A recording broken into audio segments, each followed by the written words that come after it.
So kids, it is Mother's Day. If you caught the beginning of this, you know that because your priest was a little bit ridiculous. But we have to do things right to have fun and to have joy. I think in any time. It doesn't just matter in times like this. I think in any time. It's important to learn. So I brought with me a couple of hats.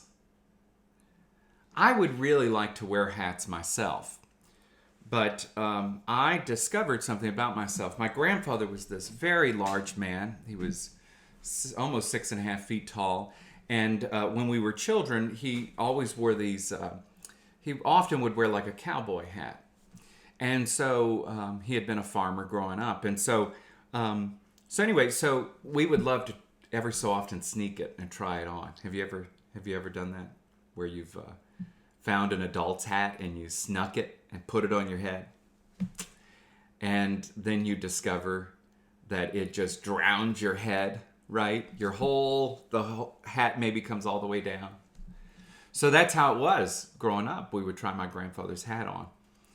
And so when I was much older and he was still alive, I'm over at his house and I decided to sneak again and try his hat on. And I discovered it fit me perfectly. And that is when I learned that I inherited a very large head from my dad's dad. So I don't always wear hats because it's hard to find a hat that'll fit my head. But the reason I'm talking about hats is there's all sorts of different kinds of hats, right? There is, like right now, I have friends up north, and it is snowing up north, which is crazy, right? It's still snowing in parts. People like in Pennsylvania are getting snow. So they might wear something like this, right? So this is my wife's hat, but obviously it's very big on her head, right? So it keeps your head warm, it keeps your ears warm, and you can strap it under your chin just like that, right? So that's one kind of hat. There's also a kind of hat, I know we call it a helmet, but it's really kind of a hat, but it's a protective hat. It's a hat that you wear where? Do you know where you wear this? I hope you do. I hope you know, because it's a bicycle helmet. But it's a sort of hat too, isn't it? Goes on your head like that. See? This is my wife's too. Doesn't fit me. So that's a kind of hat. Now, sometimes my wife wears this hat. You know what kind of hat that is? That's right, a baseball hat. It's a baseball cap. So she'll wear that a lot of times if we go to the beach or if she's working in the yard and in the garden, something like that. She'll wear it because it's got this little part, right, that blocks the sun. Now, this is a sort of hat too. It's called a fascinator.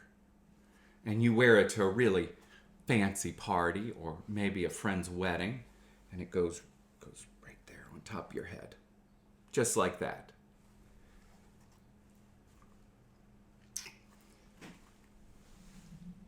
The last hat that she has is a hat that sometimes she wears at Easter.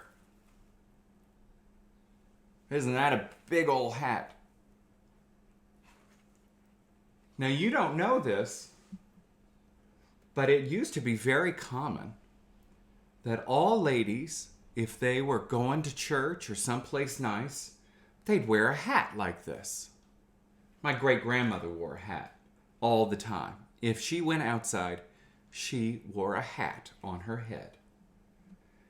And we used to have, at Annunciation, we used to have two special women at our church, Miss Pearl and Mama Gloria, who wore hats, right? And at Mount Olivet, had we been at Easter, we would have seen maybe Miss Lily and Miss Valeria wear their hats. You remember that? Sometimes they wear hats still to church on special days.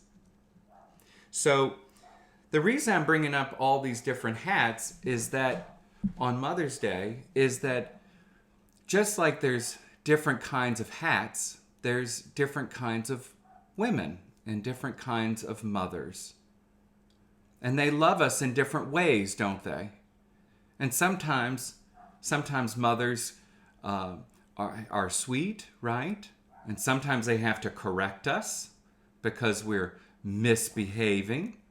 And sometimes they play like a nurse or a doctor and fix up the things that are on, when you get scraped on the knee or those sorts of things, right? They show up in different ways, don't they? In our own lives.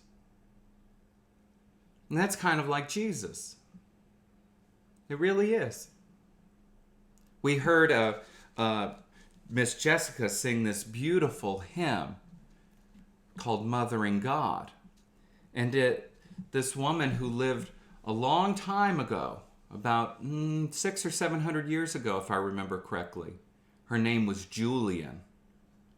And she realized this. She realized that we didn't need to just use language about God saying Father, but also that God, who created both men and women, was also then father and mother to all of us and exhibited kind of the traits, right, of both mothers and fathers. And so she wrote these writings. She wrote down these beautiful poems and sayings where she recognized this and used this kind of language. And so today we sung a hymn. Miss Jessica sung a hymn for us. Because God shows up in our lives in all sorts of different ways.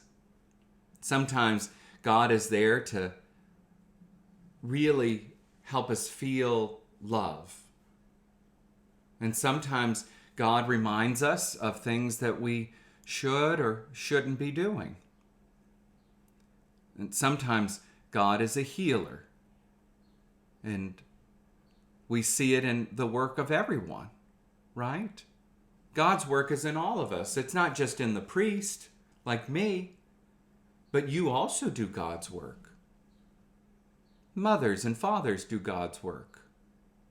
Doctors and scientists do God's work.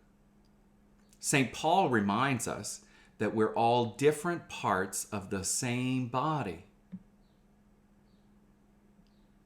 And so that's why there's different kinds of people and different kinds of mothers. There's grandmothers, right? That's a kind of mother that we celebrate today, right? What are some other kinds of people who are like mothers to us that we celebrate today? Moms, grandmothers, who else? That's right. Maybe your mom or dad's sister, your aunt, right, is kind of like another mom to you. Maybe I've had aunts. I have aunts that I'm very close to, and they're like another mother to me. Doesn't take away from my mom being my mother, right? And my kids have two mothers at least, right? They have their mom and they have their stepmom, right? And they're loved by both of them very much. What are some other kinds of mothers? I think about at church that we have a lot of women who mother us, right? They normally on Sunday, they set the altar for us, right? Make all beautiful. And they maybe help out in different ways. Like Miss Wendy always makes me a wonderful king cake at Mardi Gras, right? Or they may give you a hug or teach you Sunday school. there's mothers all around us. You see? So I wonder then if there's a lot of women that we need to remember to wish a happy Mother's Day to. I think your list just got longer. So did mine, didn't it? So let us thank God today for all the mothers in our lives, the ones who've given birth to us, the ones who've raised us, the ones who've loved us and cared for us. Because we sure are lucky, the more mothers that we have in our lives, because they are a great gift to us from God. Amen.